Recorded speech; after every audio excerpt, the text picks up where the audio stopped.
El trabajo pretende analizar la evolución y comportamiento de los principales indicadores económicos que afectan a FIFCO mediante un proceso de diagnóstico de sus funciones y operaciones, evaluación de la situación actual y propuestas de mejoras para la mitigación de riesgos que le permita a FIFCO poder adaptarse a los cambios económicos en el entorno. Ahora, FIFCO, que es las siglas en inglés de Florida Ice and Farm Company, es una empresa dedicada a producir y distribuir una gran gama de bebidas cuyos inicios datan a 1908 en Siquirres, Limón, cuando 4 hermanos de origen jamaiquino fundan la empresa originalmente como un negocio dedicado a la fabricación de hielo. Desde entonces, FIFCO ha adquirido 6 empresas de bebidas en diferentes países en operación, convirtiéndola en una empresa líder en la industria de bebidas de Centroamérica. Actualmente la compañía cuenta con 10 plantas de producción, 14 centros de distribución, desde donde exporta productos a 12 países alrededor del mundo. El mercado de FIFCO se caracteriza por ser uno de los más dinámicos y elásticos del país, con un consumo promedio, de acuerdo a la información que recaudamos, de 609 millones de litros anuales, lo que ha impulsado a FIFCO a diversificar sus productos para mantenerse en el mercado. Esto por el hecho de que existen muchos productos, mucha competencia afuera como opciones para el consumidor. FIFCO también se enfrenta a un patrón de envejecimiento actual de la población que genera altas demandas de productos saludables, productos convenientes y consumidores mejores informados. Además, la disminución en el índice de confianza de los consumidores demostrados en demuestra la creciente elasticidad de la bebida, impulsada por la evaluación del colón frente al dólar, los altos índices de desempleo actuales que existen en el país, la competencia agresiva que existe en el mercado, y todos estos impactan la demanda del producto.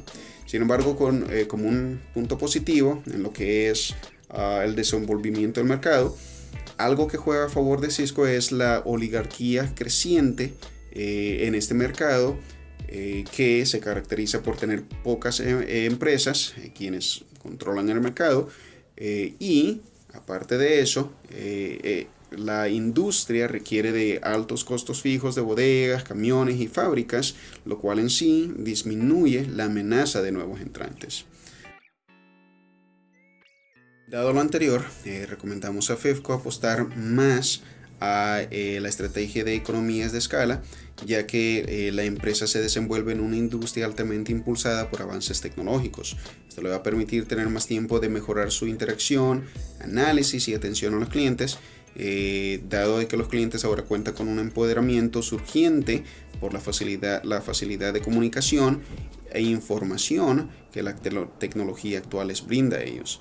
Esto resalta la importancia de manejar muy eficientemente el precio de los insumos para aumentar la eficiencia de las líneas de producción y anticipar y satisfacer las necesidades, preferencias y prioridades de los consumidores.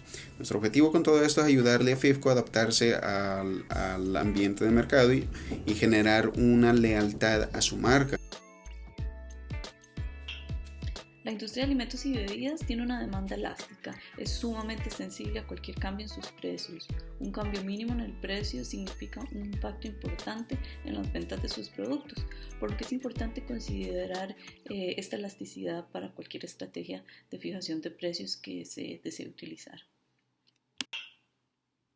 Para el caso de FIFCO vamos a presentar un escenario en el que se asume que las utilidades de la empresa han empezado en un periodo de disminución, por lo que se escoge un solo producto para poder hacer más visible la estrategia de costos que se debe aplicar a la empresa. Se ha escogido Pepsi como ejemplo y utilizando la curva de la demanda, además del costo marginal y la utilidad marginal, se pueden crear una serie de cálculos e ir bajando el precio de la Pepsi para ver cuál es el punto en el que se logra la máxima utilidad en este escenario. Se puede observar que en 175 colones es donde se logra la mayor utilidad en este cuadro de baja de precios. Es muy importante que FIFCO tenga definidas algunas estrategias de negocio para implementar en caso de que sus utilidades tengan una baja. Vamos a proponer 3 estrategias en este caso. La primera es la estrategia de crecimiento por medio de adquisiciones y absorción de otras empresas. En el pasado FIFCO ha tenido un impresionante uso de esta estrategia. Desde 1908 ellos han estado en el negocio de los alimentos y las bebidas, y en los últimos años han empezado a adquirir otras empresas tan grandes como ellos y más pequeñas para poder incrementar tanto sus ventas como su cartelera de productos. Un claro ejemplo es la compra de la marca de productos Mu, que es de Copeleche. Con esto han logrado introducir en la cartelera de productos los lácteos, tanto como helados, quesos y la leche, muy importante. También adquirieron una cervecería en los Estados Unidos, y con esto no solo introducen nuevos productos, sino que crecen en otras regiones geográficas. La siguiente estrategia es la diversificación de portafolio. FIFCO en el pasado ha logrado implementar muy exitosamente esta estrategia también. Ha ingresado con nuevos productos al mercado costarricense, tal como es la Musmani y sus supermercados de conveniencia.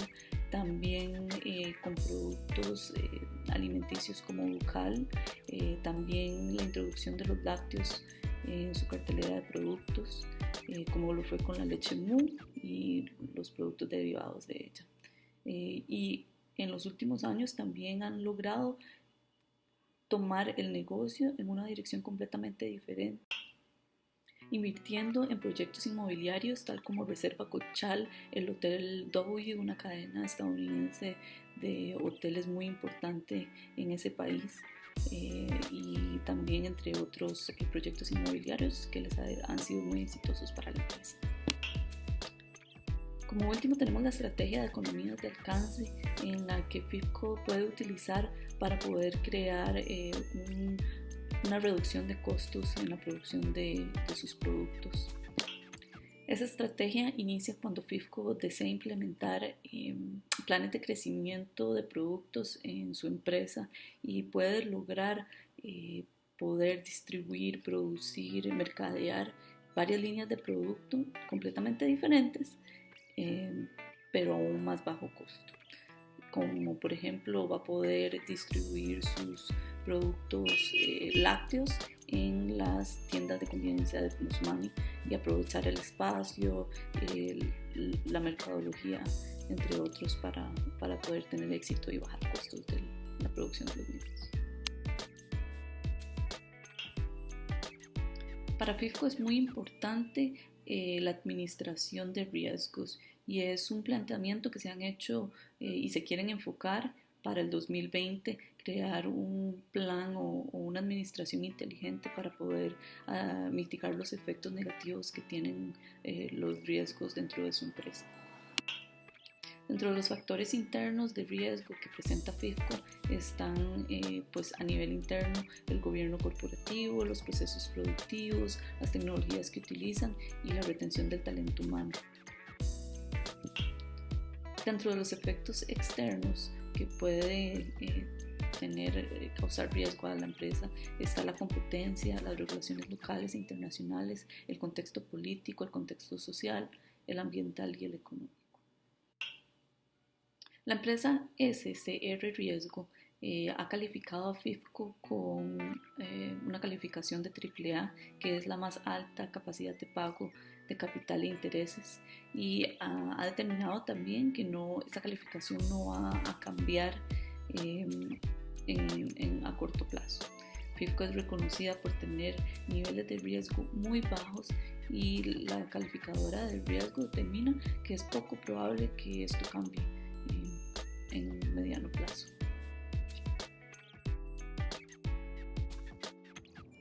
Bueno, como Parte del análisis de las variables macroeconómicas, se eligieron 3 variables específicas: el tipo de cambio, las tasas de interés y el consumo final de los hogares, medidos según lo publica el Banco Central. Entonces, respecto al tipo de cambio, ¿cómo afectan las variaciones del tipo de cambio a la empresa? Bueno, la empresa tiene una cuenta financiera que se llama diferencias de cambio al convertir negocios en el extranjero.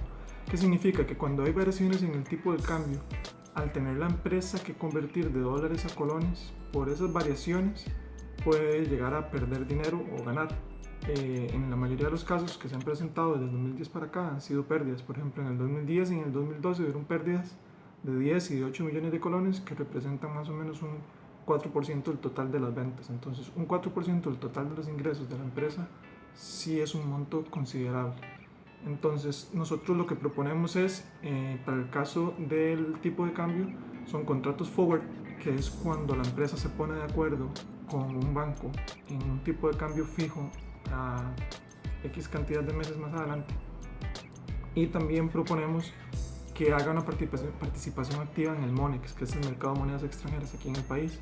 Al ser un participante tan grande, con un tan gran volumen de moneda extranjera, puede conseguir mejores precios que los que le pueden ofrecer en ventanillas los bancos comerciales. Muy bien, las tasas de interés del mercado tienen una relación directa sobre la empresa por el lado de los gastos financieros. Los gastos financieros para FIFCO mayormente son representados por los intereses que paga por los créditos que ha solicitado para sus inversiones. Por ejemplo, el crédito que solicitó recientemente para la compra de la cervecería en Estados Unidos. En promedio, anualmente, la compañía gasta entre un 3 y un 4% de lo que gana por ventas, lo gasta en gastos financieros, en pago de intereses. De modo que sí representa un monto considerable a la hora de analizar las variables macroeconómicas. Entonces, como se puede ver en el gráfico, hay una relación casi directa entre la tasa básica pasiva en dólares y el monto que paga la empresa como gasto por intereses. Entonces, se muestra con este gráfico la exponibilidad que tiene la empresa o sus finanzas a las condiciones del mercado en las tasas de interés. Eso resulta ser un poco sensible, porque puede ocurrir perfectamente que el nivel de las tasas de interés aumente sin que se pueda prever. Entonces, en este caso, lo que nosotros proponemos es tal vez 2 estrategias distintas. Una puede ser buscar para los futuros créditos tasas de intereses más estables en el mercado. No fijarse, por ejemplo, en una tasa básica pasiva como la que se maneja aquí en el país, que es mucho más voluble que, por ejemplo, las tasas LIBOR o una tasa del Tesoro a 10 años, que se pueden fijar como base para el crédito y que no van a variar muchísimo en el tiempo. Permite tener un manejo más controlado de las finanzas. Y la segunda estrategia podría ser aprovechar también para renegociar las condiciones de los créditos actuales. Es muy normal que los bancos de inversión, que son quienes conceden créditos a estas empresas, estén dispuestos a renegociar las condiciones después de cierto tiempo. Pues sería importante que FIFCO esté al tanto de esto y trate de negociar de la manera más eficiente posible las tasas que le están cobrando por intereses. Consumo de los hogares. Normalmente se utiliza el PIB como medida de ingreso de la población para medir la relación entre el PIB y las ventas de una empresa. Sin embargo, para este análisis encontramos que hay una relación todavía más directa entre el consumo de los hogares, que es un componente del PIB, y las ventas de la empresa. Como se puede ver en el gráfico, el consumo de los hogares mantiene un crecimiento sostenido del 2010 al 2015, al igual que las ventas de FIFCO. Si bien es cierto, no es una relación totalmente lineal, sí llevan una tendencia muy parecida. ¿Qué es lo que pasa? Bueno, que FIFCO depende en un 95%, sus ingresos dependen de las bebidas y los alimentos, que es del sector del consumo de los hogares. Entonces, el riesgo que para nosotros representa es que al depender tanto de un sector consumo, que es un sector que cuando hay crisis, por ejemplo como la del 2008, cae, la empresa se puede ver seriamente afectada por este lado. Proponemos como estrategia de control para mitigación del riesgo, en este caso, diversificar las fuentes de ingresos. Ya La compañía ha empezado una serie de inversiones en inmobiliarios, hoteles, restaurantes, bares que han creado con el fin de diversificar sus fuentes de ingresos. Nos parece que está muy acertada la idea y que deberían poner todavía más énfasis para evitar depender tantísimo de esta parte de bebidas y alimentos y por ende del consumo de las familias.